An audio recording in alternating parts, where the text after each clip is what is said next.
Hello, fellow software engineer. I'm Dr. Derek Austin, and this is Career Programming, where I give you programming career advice based on my 20-year career as a full-stack SWE. What I wish I knew before becoming a software engineer. This is the advice I wish I could tell myself 20 years ago. Having first been paid for professional web development way back in 1998, I started way back when web development was considered an offshoot of graphic design, if you can believe that. Since then, I got a formal computer science education, tried to become a researcher, and never stopped building websites and apps. However, I did just about everything wrong, and I didn't even earn a six-figure salary until more than a decade after I graduated college. Here are the 10 things I wish I knew way back when. It's your innie. From the future. Don't hang up. What's an innie? Don't worry about that. Just listen. Number 1. You don't need to go to college. One of the most awkward moments in my professional software engineering career was when I asked a room full of 100 software engineers what I considered an innocuous icebreaker. What was your favorite class in college? The next 15 minutes were some of the most excruciating of my life, as a third of the team revealed that they had never even bothered to go to college, and another third had dropped out of college. Yep, they made a lot of money way sooner in their careers than the 30 or so of us who actually got a bachelor's degree. Even worse, I got a master's degree. That's not the worst part. The worst parts were the fact that they force-fed us Java in my computer science program, and that I didn't learn a single thing about working on a professional team while in college. Sure, we learned some computer science concepts like linked lists, but I didn't even know what a pull request, a PR or code review request was until years after I graduated, when I started paying attention to React and some of the other changes in the open source JavaScript ecosystem. That may sound ridiculous, but despite a bachelor's and master's degree in computer science, Bioinformatics, we never learned anything about engineering complex applications, collaborating with non-technical stakeholders, or even an in-demand programming language. I actually had to reteach myself C++ from scratch while in my master's degree program just so I would know a programming language fast enough to do research because Java sucks. Number 2, if you go to college, leave with a job. Not only did I make the mistake of going to college for computer science, I committed the sin of graduating without a job or internship. How did I pull that off at the ripe old age of 19 years old? Well, I was on a research career track because I wanted to be a scientist. I wanted to work on genomics as a career, so I got what turned out to be an entirely useless master's degree. Instead of writing a master's thesis, my master's program offered an option for an externship, also called internship. Why didn't I do that? My professors and parents told me not to. If I were doing it over again, I definitely would have gotten real full-time work experience as a programming intern. In the real world, a lot of people I know with good jobs got those good jobs by being good interns. In fact, for corporate jobs, it seems to be almost universally the way you get the job. Be our unpaid college intern, and we will give you a job. Instead of leaving college with a job, I left with a useless master's thesis and went off to a PhD program for a year before I wised up. That made me even less qualified than all the other coders who had skipped college or at least gotten internships during college. So if you do bother going to college, which is totally fine, but also totally optional, make sure you leave with a coding job. Number 3, specialize in an industry. As programmers, we care about what programming languages we know and what tools or tech stack we like to use. Everybody else who has a job cares about what industry they work in, what job title they have, and what their years of experience can get them as far as advancing their career.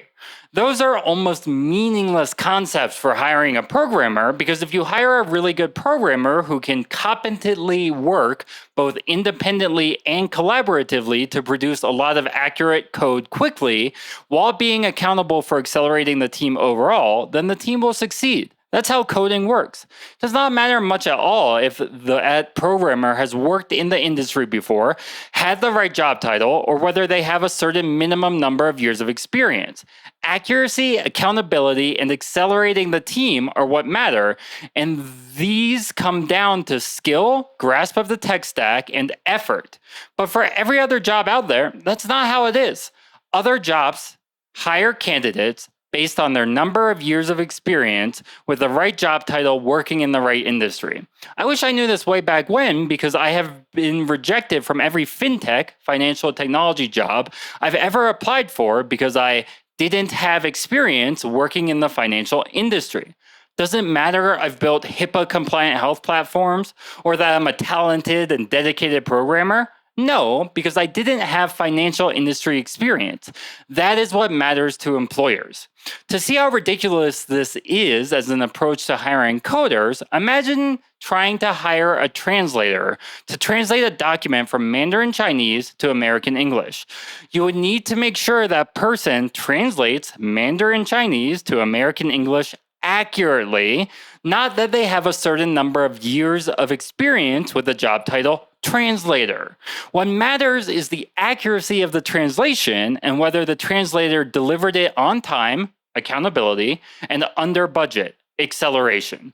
Those are the things that matter to hire coders too, not just translators. You can't hire a Java coder and ask them to ship Go to production today. Yes, some people will be able to learn a new programming language quickly, but you wouldn't hire a translator who doesn't translate the languages you need. Programmers all know this, but nobody else seems to. The reality is that building secure and encrypted apps is more or less the same across all industries. The thing that matters the most by far is understanding how to engineer cybersecurity into the app or product using the languages or tools used in that company's specific tech stack. Nevertheless, that's not how hiring decisions are made. So the best thing you can do as a programmer is to specialize in an industry and then learn whichever languages or tools are in demand inside that industry. The less you change industries, the easier your career will be. 4, you're going to need to move.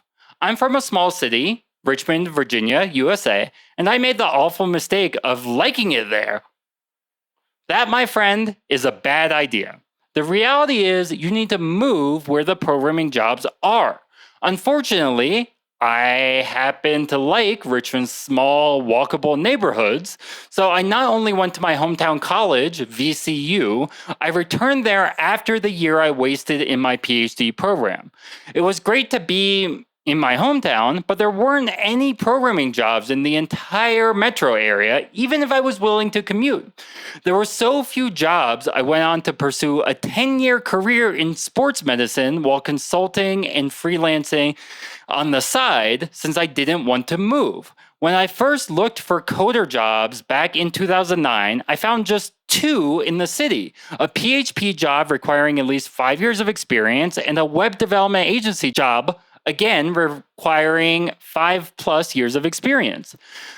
There were 2 programming jobs in a city whose metro area has 1 million people in it.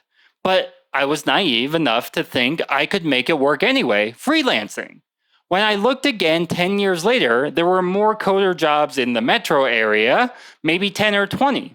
That meant there were finally some options, but there were no big name companies, nowhere good to work, and no corporate internships.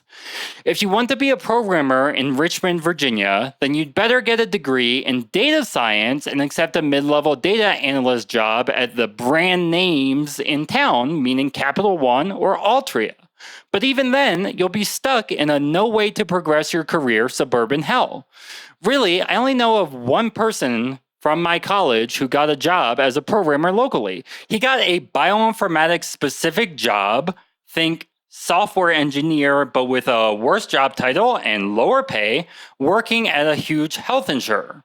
Yeah, his job is getting paid to program machine learning algorithms so the insurer can save money by rejecting more claims. Does that sound like satisfying product development work to you?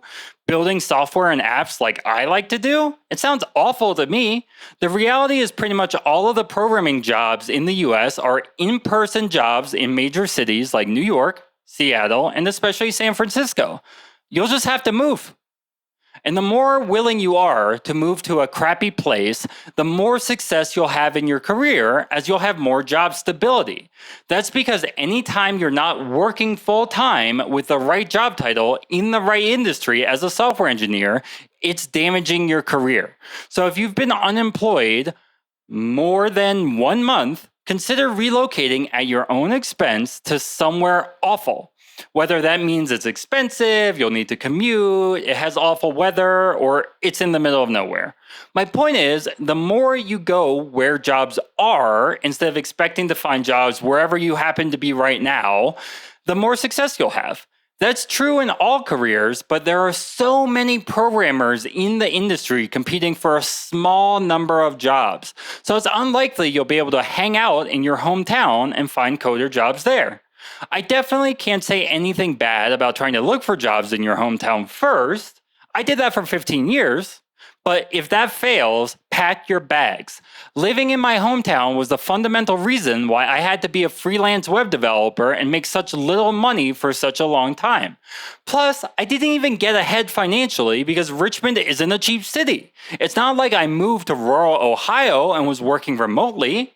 I could have been living in Miami the whole time, enjoying tropical weather, paying the same in rent, and everything else. There, I would have had access to 10 times more SWE jobs than in Richmond. In New York City or Seattle, it would have been 100 times more jobs. And if I had been smart enough to move to San Francisco, I would have had access to 1,000 times or more as many engineering jobs. Number 5, have a passion story for interviews. If you're keeping track, you'll need to specialize in an industry and/or tech stack, move to a bigger city, and keep up with tech industry trends. That's all great stuff to convince employers you're trustworthy and qualified, but the cherry on top to get hired is your passion story. What's a passion story? Before I answer that, remember this. Employers hire coders the same way they hire for all the other jobs out there. They count up your number of years of experience in that specific industry with the right job title. That means among a group of candidates with, let's say, 5 years of experience as a software engineer, there's no way to differentiate yourself from all the other applicants. Technically, that's true for all the other jobs out there that aren't coding. For coders, I can look at your portfolio and come up with a rough estimate of your coding ability, but most employers don't bother reading portfolios since most candidates don't bother making portfolios. As a former software engineering manager, I never cared about someone's passion story. I just cared if that person could come in and accurately deliver working code while being accountable for the overall acceleration of the team's delivery velocity once they joined. But then again, that's my perspective as a software engineering manager, not an HR person or startup founder. I know skill with a programming language or set of tools/frameworks is much more valuable than years of experience with title in industry. Most everyone else you talk to, including recruiters, HR specialists, most product managers, etc., will only be looking at your resume, meaning your years of experience with the right job title in that specific industry. When talking to anyone who's not a coder, including many coder managers, you differentiate yourself with your passion story. In other words, your passion story is how you land the job once you get the interview. Tell them how passionate you are about something, anything. Without objective data beyond the resume, employers use a heuristic. The most passionate candidates must also be the most talented and hardworking. If your current job is at a really famous company, then you won't need a passion story because that's your differentiation. You have a brand name on your resume. However, once you leave that famous job, you'll need to find a new passion to talk about in interviews. Just go in there and say you're really passionate about something, true or false.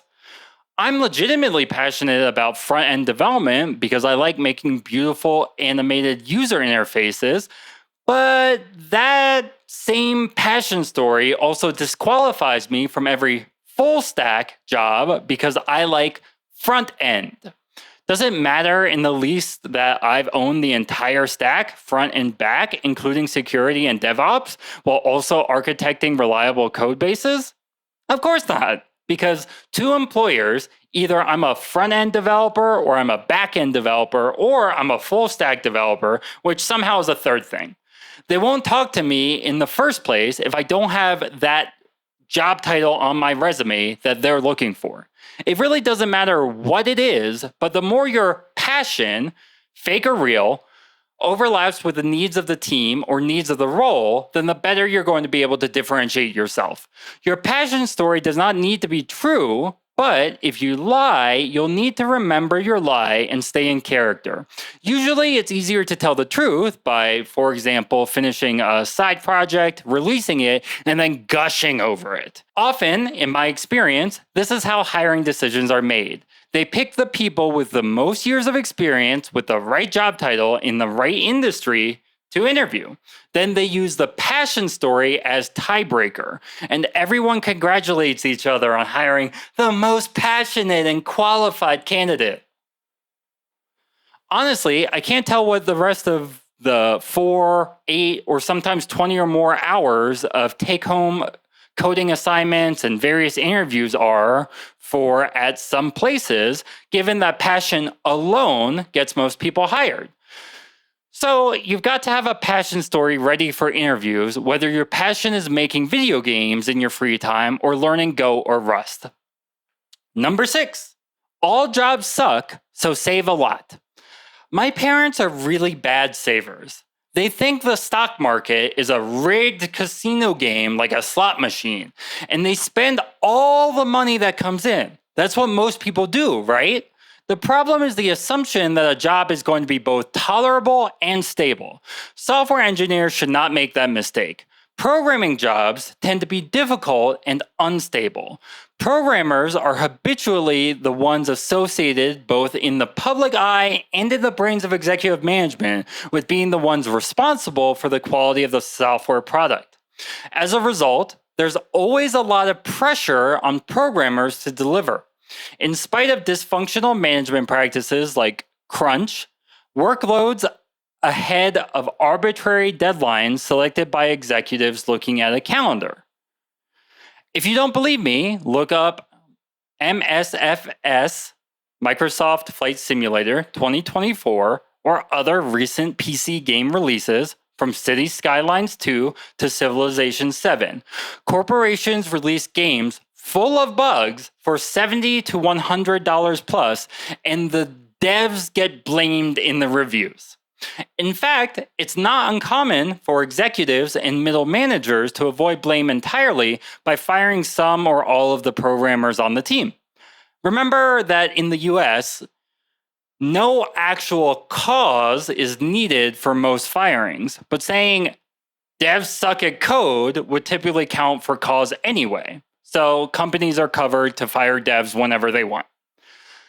That means that even though tech jobs pay well, they're not good jobs in that you can have any expectation of working there for the next 5+ years. Even if you find a good place to work, your salary will end up falling behind industry averages if you stay too long, since new hires usually earn more. And since living in the US always means being very close to homelessness due to medical emergency or firing, there's only one solution. Save a lot of money, like 25 to 50% of your after-tax take-home pay or more. The more you save, the better jobs you can take in terms of work-life balance and matching your own preferred working style.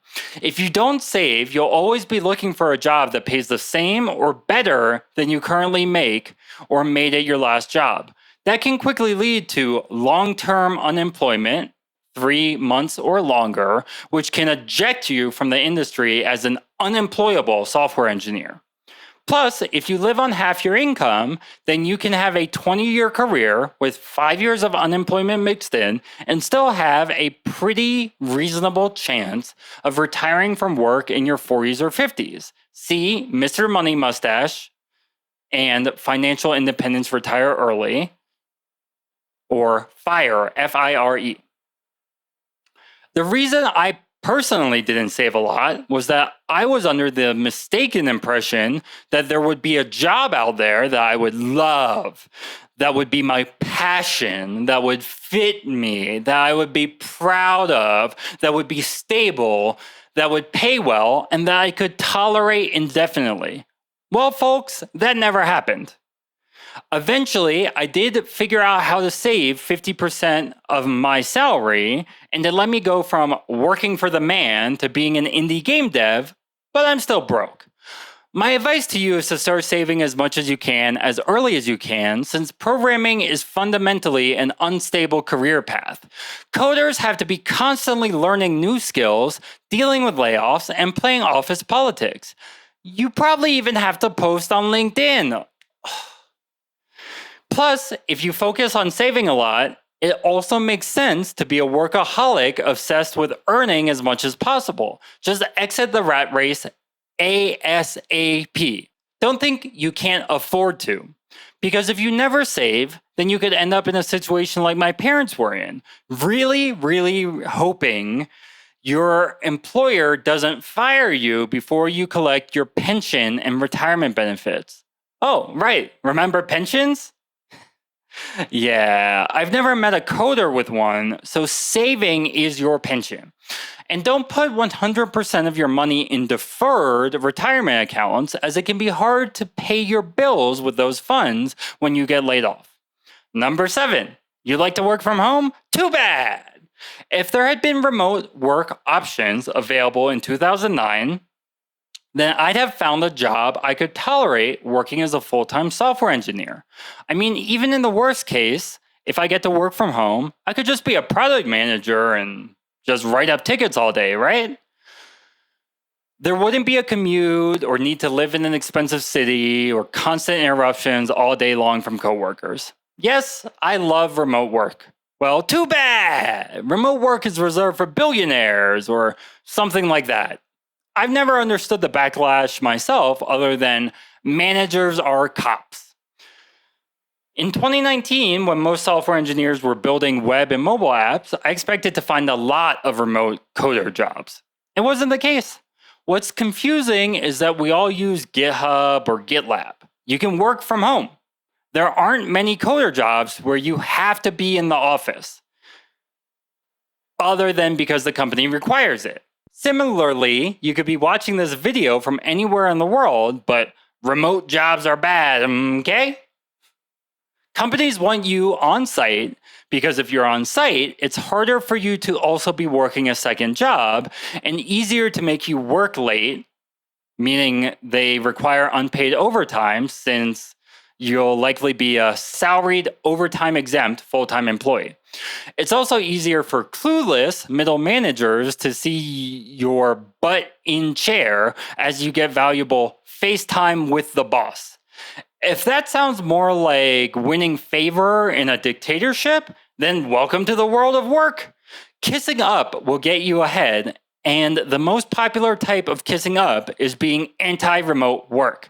That keeps the boss happy.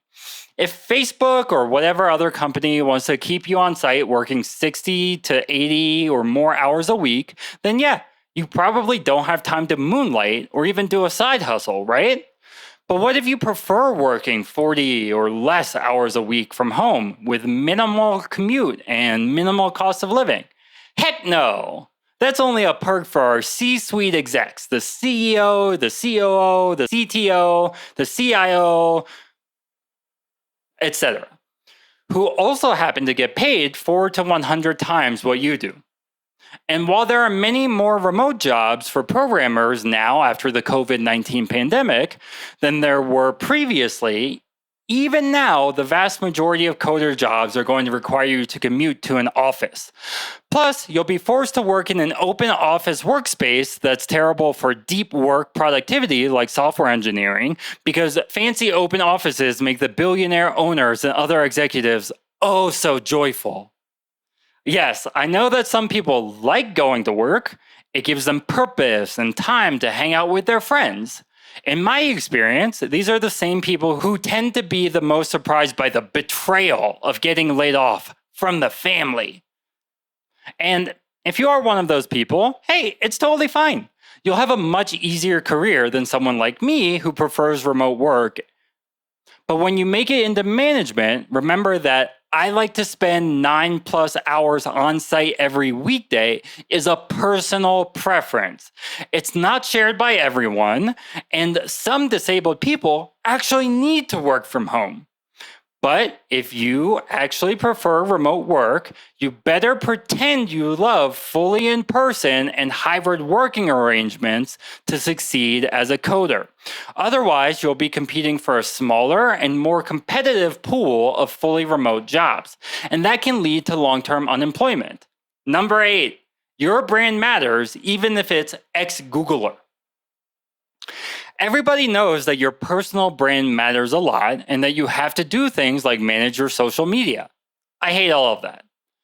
I don't care about social media or LinkedIn or networking or my personal brand or any of that stuff. Not at all. But that makes me an awful candidate for a lot of jobs because most people making hiring decisions are not able to evaluate a coder's skills. Instead, they use a candidate's personal brand as part of their heuristic to estimate talent, along with passion story and those number of years of experience in that specific industry with the right job title. Your resume credentials can be augmented by your personal brand, something like a great personal website, LinkedIn posts, contributions to famous open source projects, or working in big tech, FANG jobs. If you've worked somewhere famous, then that can be your personal brand. Once you've worked at Google for a couple of years, you will forevermore call yourself an ex-Googler, and people will hire you based just on that. Otherwise, you can do the classic resume only years of experience in industry with the right job title, but that's going to get wrecked if you ever get fired, laid off, or quit for any reason. Otherwise, and if you have any gaps on your resume or you're some type of career changer, then your personal brand will matter a lot, especially the design, not necessarily programming, of your personal website. Yes, programmers get judged based on their design of their website. I've seen a mediocre programmer get hired in 1 week based on a well-designed but badly coded website. Seriously, sell the sizzle, not the steak. So you're going to need some sort of personal brand, even if it's just your website and weekly LinkedIn posts. I should mention the worst things you can ever do for your personal brand when it comes to having a successful programming career. Changing careers, industries, specializations, or languages. Working in the wrong job title, even engineering manager. Complaining about a former employer or anything else. Having any period of unemployment or break from work. If you're someone like me who can be top of their field in multiple fields, then you're going to confuse everyone you ever talk to because 99.9% of people are not like that. So don't be like that.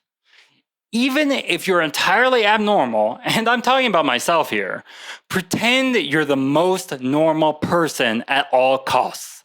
You must try to fit in because unemployment will quickly wreck a promising coding career. The unfortunate truth is people will get you fired for being different, not a team player, outspoken, and not a good fit with our team. Sticking out any more than you need to will not be a good idea. Most coders are considered weird anyway, so you'll have some cover. That's because the only thing that matters more than your resume credentials, technical skills, passion story, and personal brand is the quality of your professional network. Don't burn bridges.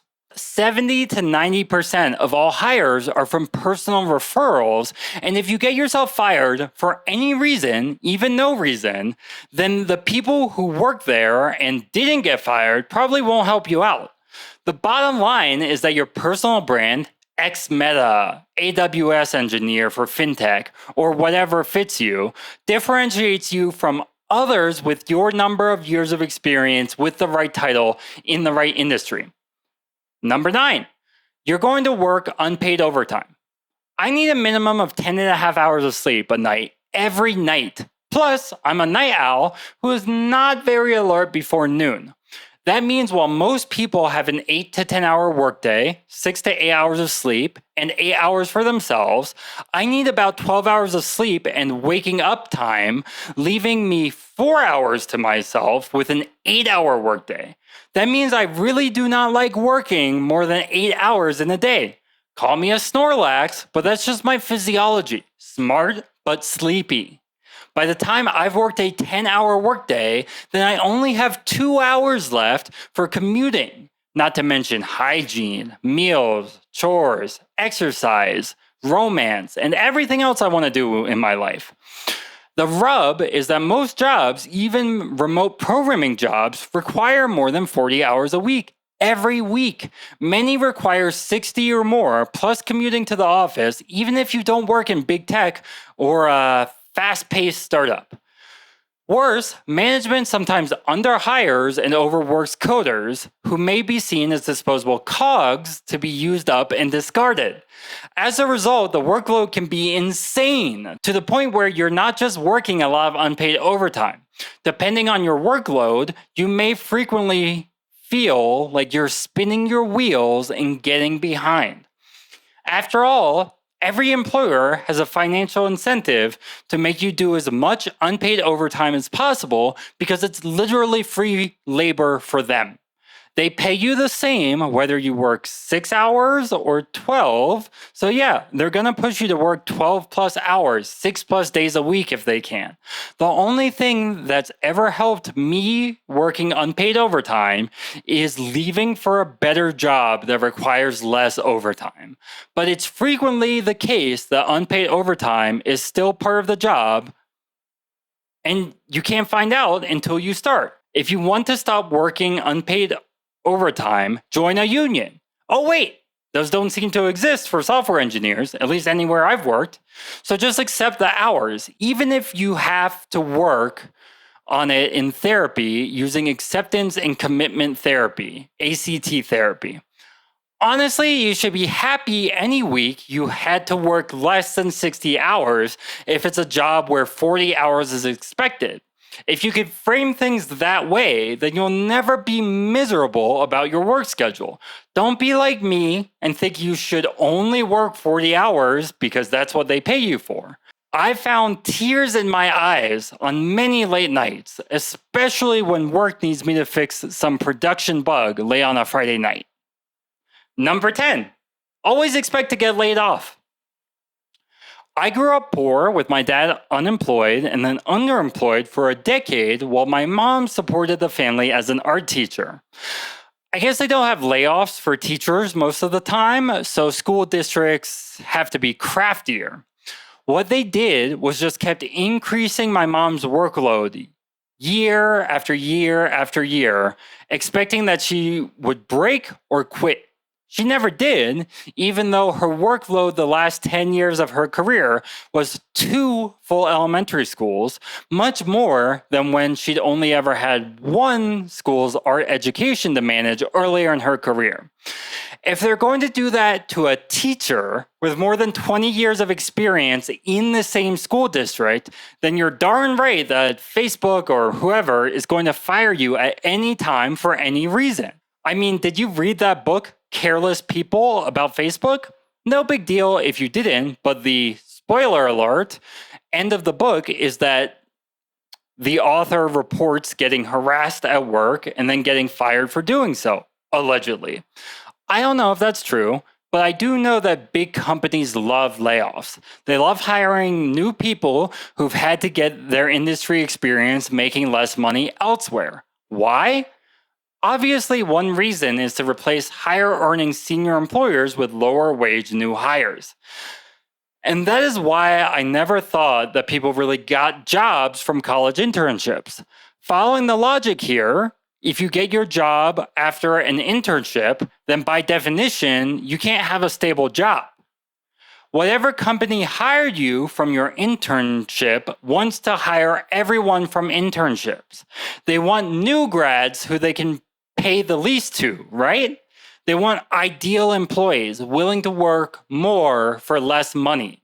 It's unlikely for coders to even get an inflation-based cost of living adjustment, annual raise, in your salary, even if you ask for it. The reality of the 2020s has been that companies respond to worldwide inflation with, yay, profit, let's fire a bunch of people. You should always expect to get laid off. It can and will happen to you. It will happen to the best programmers and the worst programmers and everybody in between. I've talked about the reasons for tech layoffs on my Medium blog before, so feel free to follow me there and read that article if you want. But fundamentally, laying off a percentage of the workforce as an involuntary workforce reduction, whether or not the company is making billions in profit, gives companies a lot of cover for firing whomever they want. Even if you think our corporate overlords are altruists,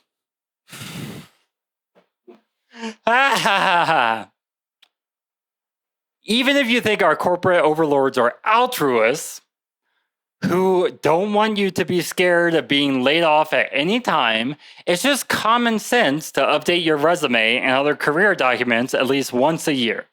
Nevertheless, people, especially at big name companies like Spotify, often seem surprised by layoffs. I'm not picking on anyone, but if you think you won't be laid off, then you're thinking like an amateur criminal. Some people get laid off in their careers, but it hasn't happened to me. I'm sure I'll never get laid off. That doesn't make sense. Don't be that person posting on LinkedIn about how your jaw is on the floor about getting laid off. That won't put you in the right mindset for being a passionate engineer who is totally not desperate for a job. I mean, the US economy is based on exploiting human capital until you end up homeless or dead. What did you think would happen? If you're at the top, you get a golden parachute. Personally, I would prefer to be a fired CEO because I just won the golden parachute. But everybody else gets laid off, particularly coders, often with pretty decent severance packages. Wasn't it like a full year of pay for many of those people Spotify laid off? But the surprise is the problem. Layoffs are coming! Quote from Jon Snow, ex-Night's Watch. Never be surprised you got fired from a coding job, whether it was from a layoff, something you said, or no reason at all. Because if you're not expecting layoffs, then pretty quickly you can end up dead broke and or homeless. Worse, you may be unable to find another job because you accidentally ended up dead broke and or homeless. Always expect layoffs and you'll succeed as a software engineer. Wrapping up, the things I wish I knew back then. If I could do it all over, my coding career would have been completely different. First, I'd have skipped college or at least done an internship. Second, I'd have leveraged the work experience I already had in high school to find an entry-level coder job locally or to continue freelancing at least until I was 18 because I graduated high school at age 15. At 18, I would have moved to take a full-time programming job in a major city that was a tech hub. Probably, I would have ended up at Facebook because PHP was my favorite language back in the day. Even though I got to go to college for free on scholarship, the opportunity cost of not making the $100,000 to $250,000 I could have earned, saved, and invested during those 4 years would have added up to a lot of money. Even better, instead of being a new grad, I would have already earned 2 to 4 years of real-world professional software development experience. And that could have gotten me a really good job at Facebook or anywhere else. In my teens and 20s, I had a lot more enthusiasm for working all the time and for being passionate about coding. I'd never been burnt out or verbally abused at work, and I was willing to move, especially to somewhere I wouldn't have needed to own a car. I had already been releasing web apps for my personal brand and for paid freelance work while I was in high school, so there's no reason to think I couldn't have had a sweet portfolio and resume if I had known I needed those. I even think I could have handled the interview process and workload at a major FAANG big tech company, being young and enthusiastic about coding. Most importantly, I would have always expected to get fired or laid off from every job, meaning I would have saved a lot. I would have specialized in a specific industry as a programmer because they would have unlocked an easy career path. Programmers who specialize in one part of the tech stack and in one specific industry seem to be making much more money with less unemployment than those of us who only focus on one or the other. And since I hate the office, but there aren't many remote jobs, I'd have focused my energy on financial independence and retiring early. FIRE. That's everything I wish I knew before I became a software engineer. Please, if you invent time travel, send this to me circa 1999. Okay, so I'm your outie and you're my future innie. Wait, I won't need you if I can follow your advice, then FIRE. That was what I wish I knew before becoming a software engineer. Was this video useful or trash? As always, I'm just one guy with 20 years of experience, so please tell me if I'm wrong in the comments. I appreciate it, and tell me which SWE career topic should I cover next? Let me know in the comments. Hit like if you learned something, and subscribe to level up your career. I'm Dr. Derek Austin. Bye, fellow software engineer!